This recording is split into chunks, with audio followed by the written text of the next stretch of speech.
Hello and welcome to today's weekly live show. Today has been pre-recorded because I have gone to the Isle of Wight with some other yoga teachers to explore a potential new retreat centre. So I'm really delighted to be bringing Katharine to you. Many of you know Katharine. We did an excellent interview before, which I know lots of you loved, on the Bhagavad-Gita.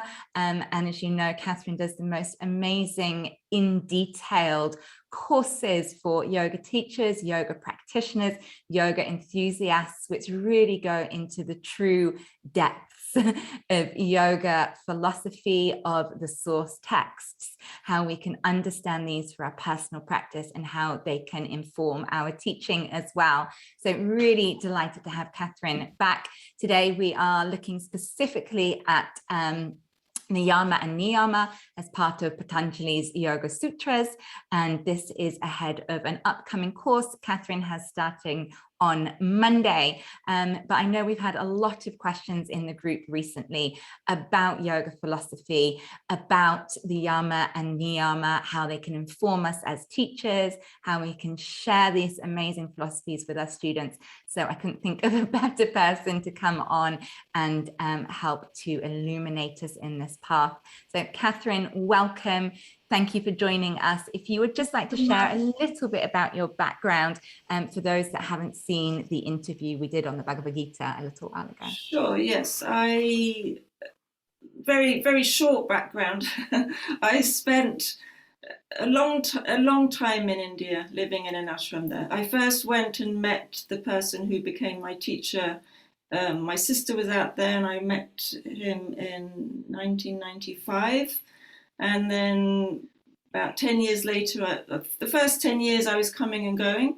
And then when the internet got good enough, I went and lived out there and spent 12 years living there straight and doing a lot of study of yoga philosophy and a lot of meditation and a lot of conversation. I think dialogue in this whole thing of yoga philosophy, dialogue, satsang, as we would call it, or satsanga. I was just telling Laura how my pronunciation of some of the Sanskrit words is influenced by the fact I was taught in North India where they cut the A off.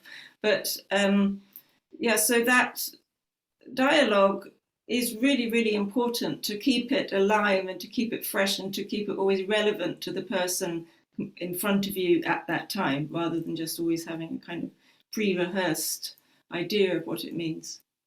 That's really interesting to think about the power of the discussion in that, because something I've learned really recently from Julie Hemmings on the Sanskrit course is about things needing to be heard, which is called shruti, and smriti to be practiced, repeated. But she said actually it's the method of learning through hearing, so sitting with a teacher and hearing, and then the practice of smriti, of the discussion, of repeating, that actually we are missing some of the learning when we quietly read or learn.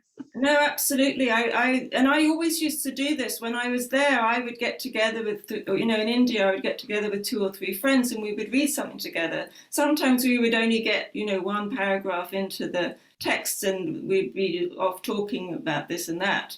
And it always was helpful because it brings it into your life. It brings it into your being, rather than just kind of memorizing something. Like you said, the shruti, like the scriptures like the Upanishads are shruti, and that's really the direct knowledge of your eternal being that you hear and it resounds. You hear it and that being recognizes itself upon hearing it being described. So yeah, I love that. Yeah. So when I last had the pleasure of talking to you, you were telling us about the Bhagavad-Gita and specifically how your teacher had asked you to recite it and read it again and again and again.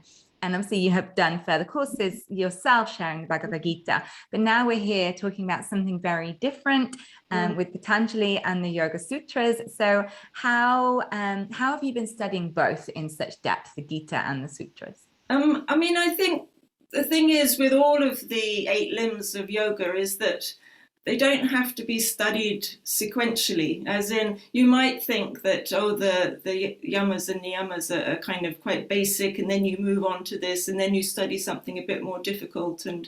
And yes, you can do it that way, and that's fine. But actually, all the limbs kind of support each other and inform each other. And so then, having gone away and meditated more and studied the Gita more and done more practice, when you come back to the yamas and niyamas, you see them in a whole new light. You see, you say, oh, that's actually really just, for example, to create sattva. All of them actually really are just to create sattva. And you kind of see things through the teachings of the Gita that I wouldn't have noticed, for example, if I'd just done this straight away. And I've always been doing these together, so they've always kind of been informing each other. But yeah, so that's what I would say. Keeping it fresh, but every time seeing something new and going deeper. Yes, and I had just that experience today in something I was reading, saying that looking at the Gita and the Dharma, our true path, and it said everyone's true Dharma is ahimsa. That is so you saw the two coming together. But let's take a rewind, and presuming, so I know everybody here in the Yoga Teacher Collaborative has been having a very different journey in yoga, very different lengths of time in teaching, and I love to start right at the foundation. So if this is the first time, or someone's only really just hearing the phrases Yama and Niyama as from Patanjali in the Yoga Sutra, what are they? What do they mean? Okay.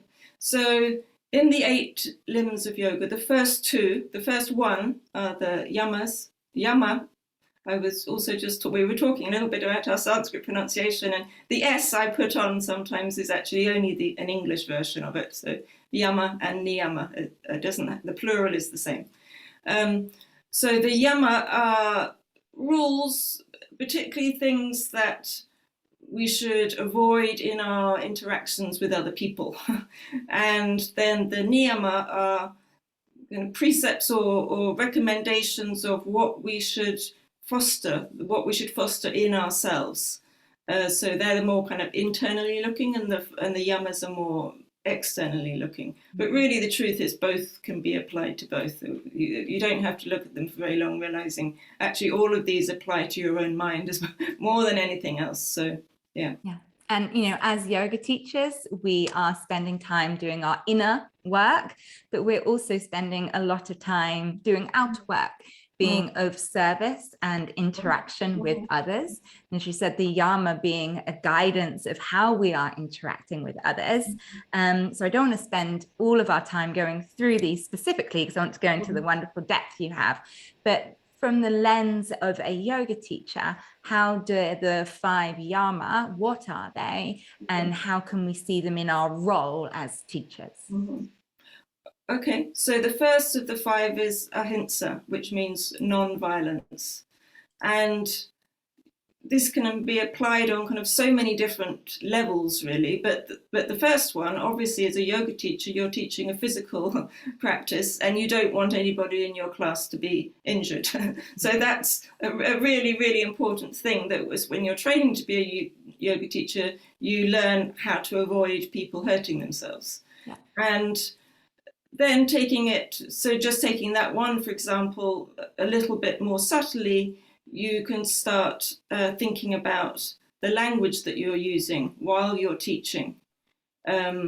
Is that language that is supportive, for example, of people, or will people be frightened by it even? You know what I mean? Shamed by it. Or all of those things. So you can use it to kind of reflect on how you're speaking, and then you can also use it to reflect on how you're thinking about your students.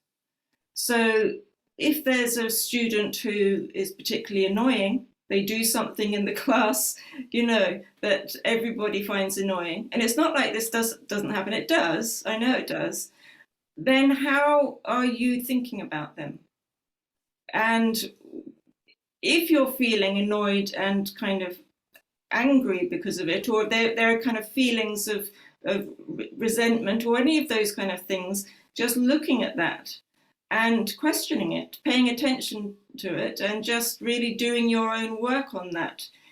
Is that, ahimsa, the way you're approaching that? And it doesn't mean that, because I'm a Bhagavad-Gita teacher, so it doesn't mean that you don't take action. It's occasionally, sometimes action is necessary, but it's just a way of, it's a kind of framework through which you can look at everything, all your choices, and see, does this align with this teaching? Yeah. So that's ahimsa. Next one is one of the really powerful ways I've started exploring ahimsa is looking at the difference in intention and impact. Absolutely. That's been quite illuminating. Often we think we've done the work and we realize we've barely scratched the surface. That, even though an intention could be to do no harm, the impact of something I might do in a thoughtless moment can do harm. No, absolutely. And so it's then, having seen that, well done, we've spotted it, then how do we respond? Because then you have a chance either to be a bit defensive or to kind of reach out and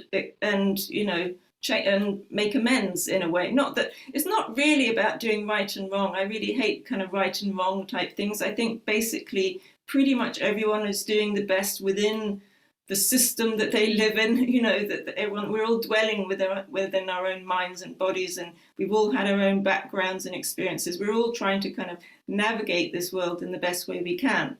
So it doesn't have to be a kind of sense of right or wrong, but when you see, oh yeah, I just went into a rock there, then now what am I going to do? Yes. Yeah. And then after ahimsa? So then we have Satya, truthfulness. And again, that it's an interesting, but I think really important to remember that ahimsa comes before Satya, that truthfulness, you have to think, what am I trying to create, or what am I trying to convey? Because it's not, the words aren't always what's being conveyed. And you think about that, because sometimes, especially, and this, going back to ahimsa actually as well, a way that as adults we learn to kind of get at people without it being obvious is to say words that apparently sound right, but in a tone of voice that is aggressive or is, something else. So the tone you're speaking and the words you're speaking aren't aligned. And that I think is something we can look at in ourselves. And on a really simplistic level, I see that quite a lot in yoga, that we are saying that yoga is non-competitive, non-judgmental, non-hierarchical, but then in our language, we're undermining that just by accidental habits of language, not intention, but the impact is still there. When we say things such as, to challenge yourself today, to go deeper, for the advanced full version of this, where is the truth of yoga being misunderstood by our habits of language? And so these are ways we can investigate all of these afresh constantly in ourselves. Where do we have those habits, and how can we kind of guide them onto another path? It's difficult. We're not going to be able to change all of our habits straight away, but we can just choose kind of one thing that we see that we do and think, let me work on this one thing. And it's actually amazing when something really starts to change, how that impacts other things that we're doing too, or other kind of aspects of our lives. That's so true about the working on one thing. I remember when I very first ever heard of the Yoga Sutra, the 8-limb path, the Yama Niyama, I came home and I don't know, was I 20, 21, I can't remember. And I wrote myself a massive visual poster that had the 5 Yama, the 5 Niyama, and I'm like, right, I'm going to do it all. And it was just actually another method for which to beat myself over the head for not doing enough or not being good enough. But yes, one thing at a time. So after Satya. So quickly going back to what you just said, because that's when we're beating ourselves up, not good enough, remember ahimsa, that we're doing violence to ourselves when because we're not. One thing I do want to say about all of the yamas and niyamas, and I will carry on, sorry, I've got too much to say, but is that at heart, they are an expression of your true self, your true being. And that is completely unconfined, unlimited, free-flowing, pure, eternal, all of those. And so somebody who embodies that these will come totally easily, because seeing everybody as yourself, why would you want to harm them?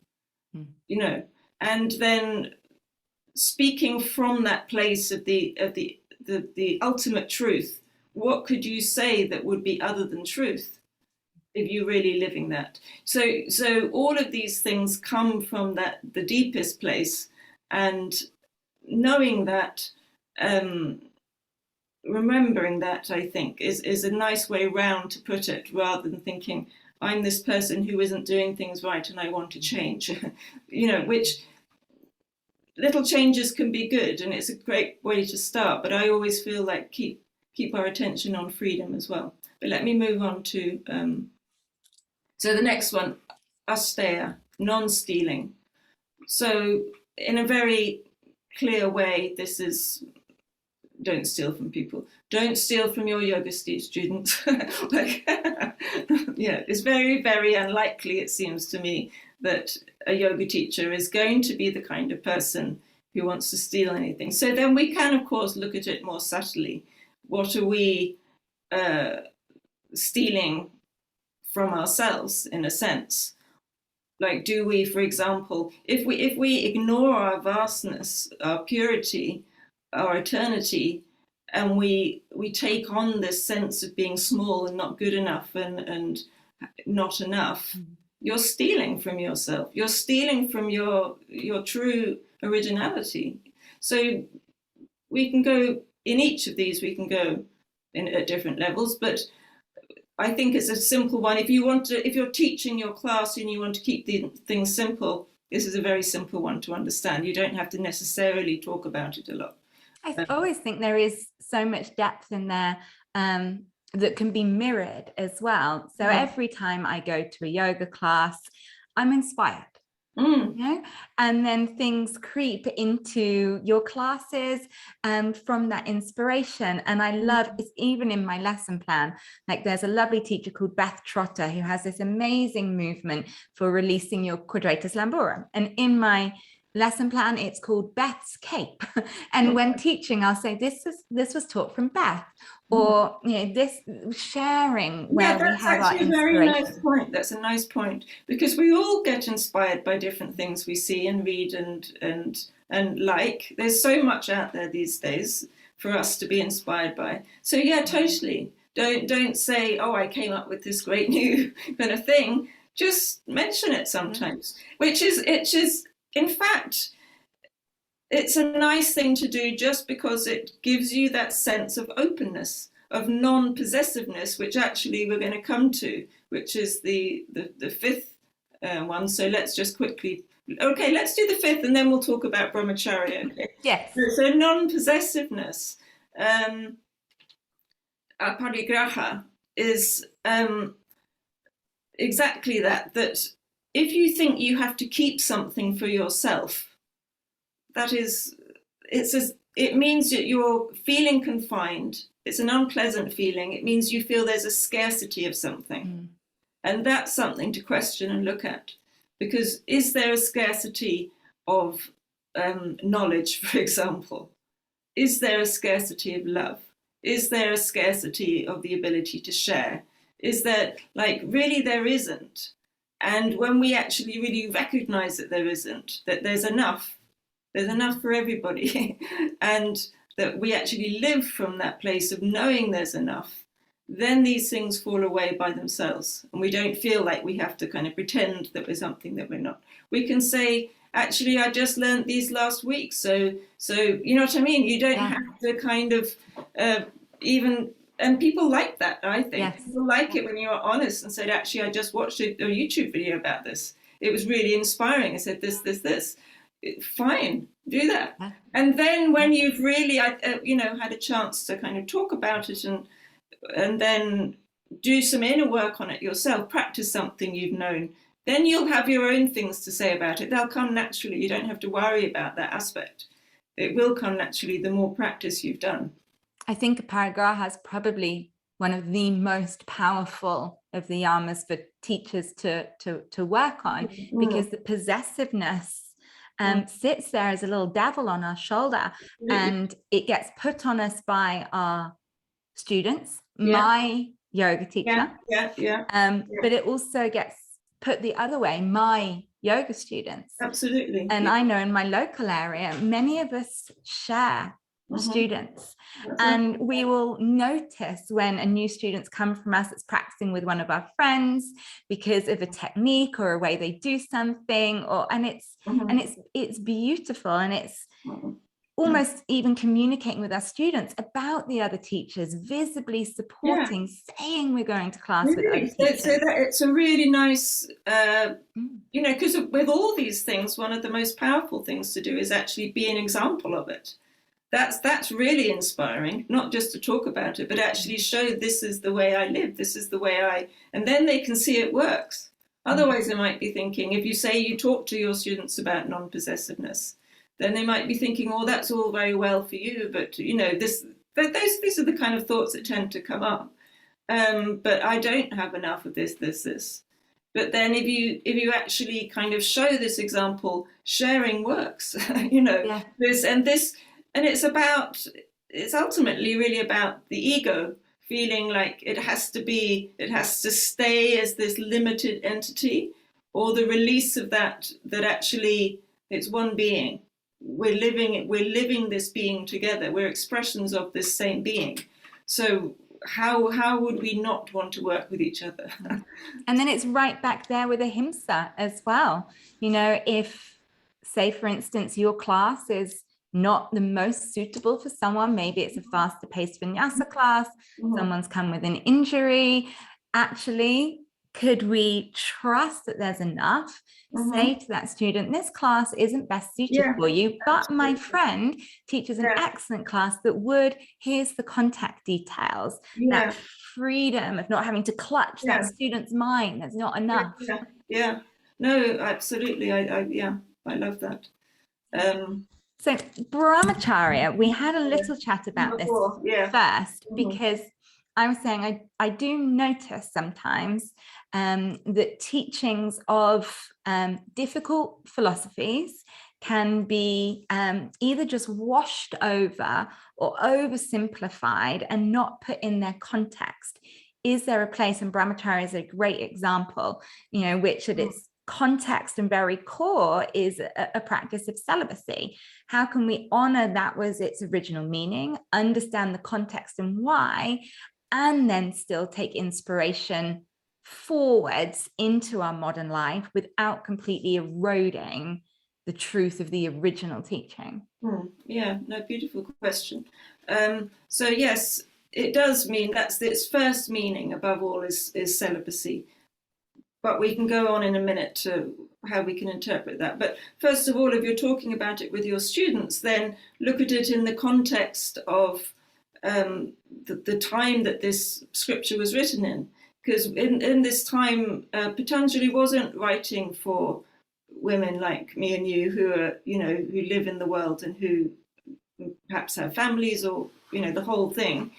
He was writing for men who were unmarried, usually young, but sometimes older men would just devote themselves to this path and then they would stay unmarried. So in that culture, however, 1,000 years ago, it would have been absolutely, completely inappropriate for a man, an unmarried man, to be having sex with somebody. So think of it in that context. So of course they would be told to be celibate. As much as for anything, the woman's life would be absolutely ruined if it was found that she'd had an affair. So these aren't necessarily things we have to like, but it was what the society was like at the time, and it was what this tradition was like at that time in India. So absolutely explain the background of this. But really, I do still think that, having said that, the essence of brahmacharya is about conserving our energy in a way that works for us, and that it actually can be extended to all of the senses. So, for example, well, basically our senses, they want, they want more. And sometimes that doesn't leave us feeling so good. If we eat the whole tub of ice cream, if we spend all day in bed watching Netflix, I mean, I know I'm kind of a little bit exaggerating, but if we just go with what the senses want, that isn't going to create a good feeling by the end of the day. You're going to be feeling actually most likely pretty rubbish.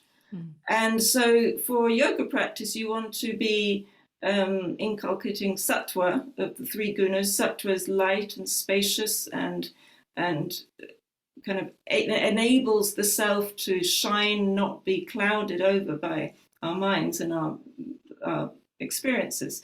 So that's why it would be helpful just to pay attention. You don't have to think this is a rule, I have to not do this or not do that. Just pay attention to how doing things make you feel afterwards and while you're doing them. And if you really pay attention, those things will start to change naturally by themselves, which is actually what I feel about all of the yamas and niyamas. They slowly start becoming your preferred way of doing things because you've started noticing what effect things have. But attention is just so powerful. So I would talk about that also to your students.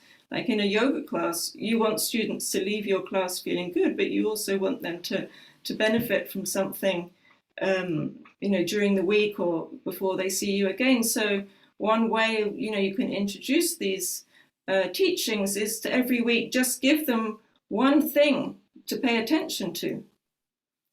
For example, talk about ahimsa, and talk about, is there one person in your life that you have a relationship where you find yourself losing your temper, for example? Just pay attention to it. That's it. That's the instruction, and see what happens. Or with brahmacharya, is there something that you have a kind of compulsion to do something that you don't feel good about yourself for doing? Just pay attention. And that, I think, is a really nice way to just introduce these ideas to people who are new to yoga. So it doesn't have to be a kind of, this is yoga and we're going to be strict and you have to follow all these rules. And really, it comes naturally when you understand that the being wants to feel that light, spacious freedom of sattva. And all of these will help with that. I love the idea of beginning to introduce the philosophies actually through questions. Because we had a comment in the group this week about someone worrying that their students weren't there for this stuff. They weren't there for philosophy, and I think she felt nervous that sharing too much of it could be detrimental. That actually we have to honor that people are at different places in their yoga journey, and some people really do have a thirst for learning more, and some people currently don't. But simply asking a question is very non-dogmatic, and someone can choose to reflect on it or not. Yeah, you can have an optional reflection for the week, an optional area for your attention, and then see what people come back with. And if nobody's paid any attention to it, then try something else. Maybe they just genuinely don't want it. Fine, you don't have to force anything down anyone's throat, really. But I suspect that most people come to yoga because they wanted something a little bit different from ordinary exercise and stretching, and they want to feel a sense of peace. And so ask those questions that will lead them to discover the peace that's within them. That's really what we won't go through all of the niyamas now. I don't think we're going to have time, are we? But one of the niyamas is santosha, contentment. It's really about discovering our contentment. And all of these practices are about discovering that contentment that's in our being already. And I think sometimes we don't realize that students do really connect with this work, because there maybe isn't a space in yoga for the dialogue aspect. Oftentimes it's only much later the students will report back to me things that we asked or said years before. And I can think of it as, with my teachers, little seeds they planted that maybe I didn't discuss at the time, but they planted that seed and it stuck with me, and many probably fell out of my head. I totally think in terms of those seeds as well. That's really nice. And also, it doesn't necessarily have to be now we're going to have 10 minutes talking about this. It's also in the way you respond to your students. So, for example, I don't think it was in your group, but I'm in another yoga teachers group, and I think somebody a week or so ago asked about what to do. A student in their class would come in and they were larger than most of the other people in the class and would kind of negatively talk about their own body shape compared to other people's, and would never kind of negatively say, oh, she looks so good doing it, I look so awful. These I'm kind of slightly paraphrasing because I can't remember the exact details. I think we can all think of similar situations. So in those moments, you can talk about things like non-harming. Just as you can say, this is one of the central ideas of yoga, is non-harming. And you don't have to point it at that person. You can just talk about it generally as a way to kind of deal with these situations in a non-personal way. Non-harming is how we speak to ourselves, not just other people. And what's your internal monologue doing? How is that helpful? Is that kind of supportive to yourself? Are you giving yourself the right internal environment to feel at ease, or are you kind of inflicting little mini stabs at yourself all the time? So it can just be in response to situations as they arise. If you feel like this group isn't going to deal with a kind of 10-minute sit down, talk about philosophy type of thing.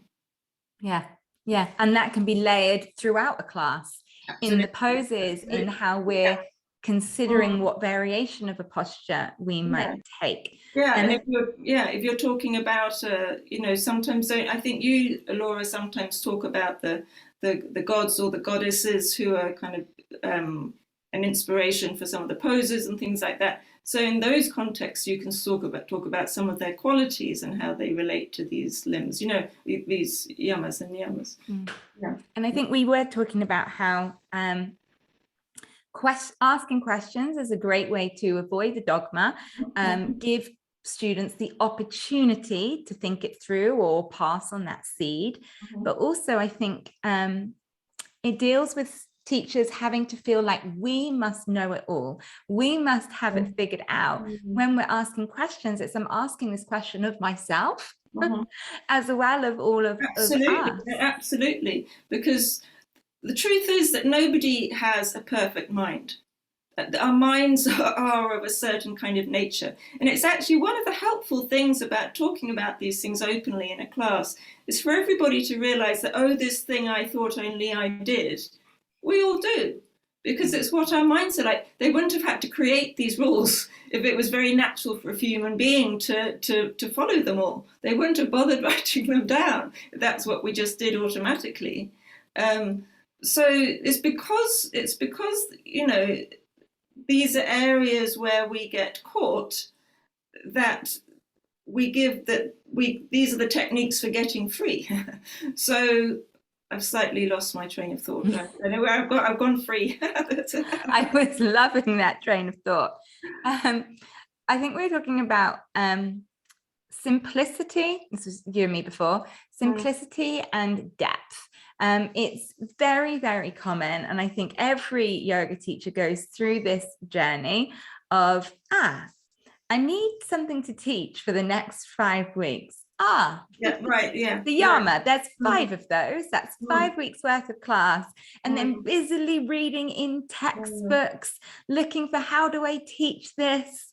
And having to remember, recite, recall.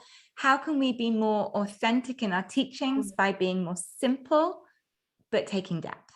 Yeah. So I think start really simply.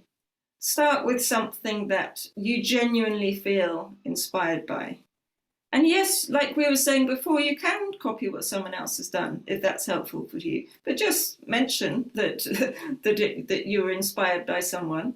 But really, I think focus is going to be much more beneficial if you're focusing on practicing this for yourself in your own practice, coming to know this for yourself, coming to embody it and find out where do I find problems with this, where is it difficult for me, because the chances are it's going to be difficult for other people in that area too. So then, having had that your own personal experience with it, then when you talk about it, it'll be so much more authentic and so much more kind of real and lived and relatable, and you won't be struggling for words because it'll be there. You'll have had that experience with it. So I think that's what I would say. Be patient. You know, it can take years really to really for this to kind of fit together in a way that makes sense to you, and not to be trying to remember things. But if you're still trying to remember things, write them down. Like really, that there's nothing wrong. I've told you I've got a bad memory, and I write things down if they're. Why not? Yeah. It's just be clear about who you are, and the rest it doesn't matter. Yeah, I used to find that I felt I had to have something memorized. Say I was giving a lecture, I must have it memorized, because God forbid somebody saw me reading my notes, they'd think I might not know it. But now I'm very clear. I say I have notes. Yeah. Because if I don't, I'll go off on a tangent. Yeah. Exactly. It's keeping me true to the intention of what we need to cover today. Yeah. I remember it kind of reminds me a bit of when I was first having to do a kind of project at school, and I went to the library and found all the books, and I found the sentences that sounded right, and then I looked in the thesaurus and kind of changed some of the words because I wouldn't be accused of copying, and which it was how I had to start. But then pretty soon after you've done the second project and another one, the words come to you by themselves. It's practice, right? So just accept where you're at. There's no point in just not accepting where you are and what you have to do what you want to do. I used to use the thesaurus as well, but I would write what I wanted to write, and then I would take the simple words, look them up in the thesaurus, and change them to more complicated ones, so I sounded more intelligent. To wrap us up, I want to bring us full circle back to the end of our last conversation, when you were saying that you were reciting out loud, which was homework from your teacher, the Bhagavad-Gita. Now, my teacher on mantra and chanting in Sanskrit has also been saying, as we said, the Shruti, that to really understand a scripture, a text, chant it. And then the meaning will reveal itself to you through chanting.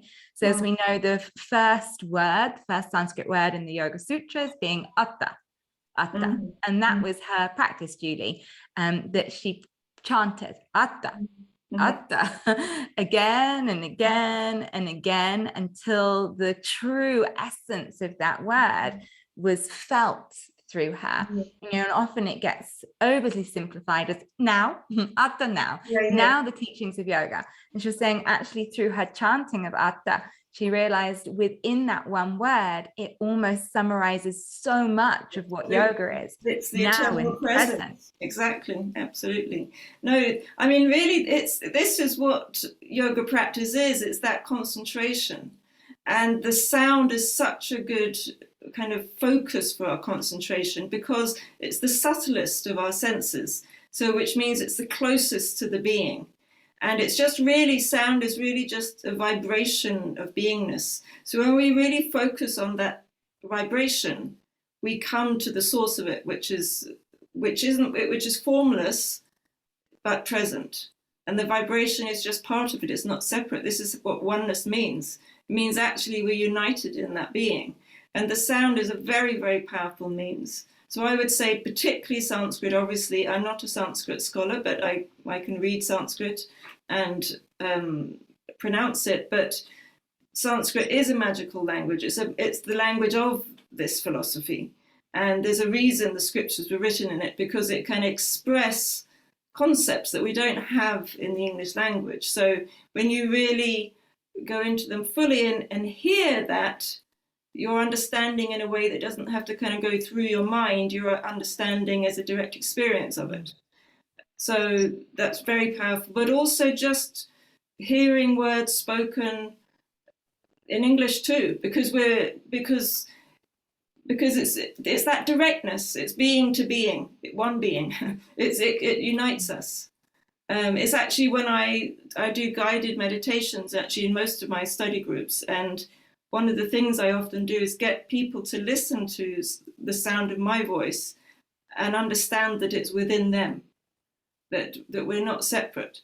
And so, yeah, beautiful point. I'm envious of you doing your course. So you would recommend reading the sutras out loud in English and or the Sanskrit? In English and or in Sanskrit, yeah. If you can do the Sanskrit. But do what, like I said, that keep freedom in mind. That's more important than any of this. Keep freedom in mind. It's so easy to look for rules. Exactly. Because freedom requires self-responsibility. Mm-hmm. I guess that's the thing, and people want, and that if that's your choice, your genuine choice, and it's working for you, perfect. Mm-hmm. Follow the rules, learn the Sanskrit in exactly the pronouncing.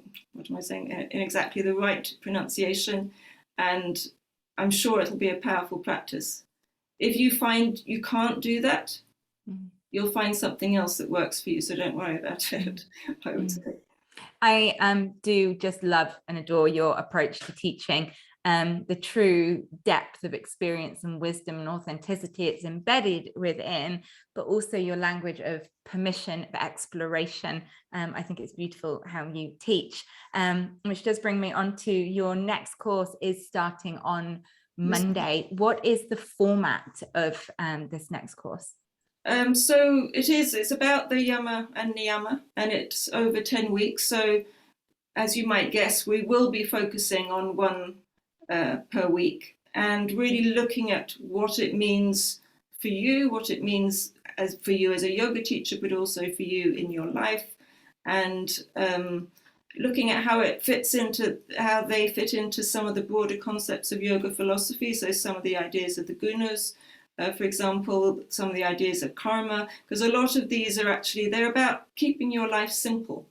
Like, for example, non-stealing. If you end up with some court case going on because you've stolen something, I know it's a bit of an extreme situation, but it complicates your life. So yoga is about simplifying your life, doing what's necessary so that you have the time and space for your practice and you're not constantly distracted by worries that someone's going to find out I told a lie about this. You know what I mean? These things take energy and time so much more than when you're just kind of living in tune with your being.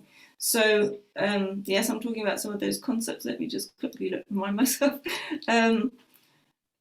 I really want to talk about freedom in it because I think it's so important not to lose sight of that freedom is the goal, liberation, right? Moksha.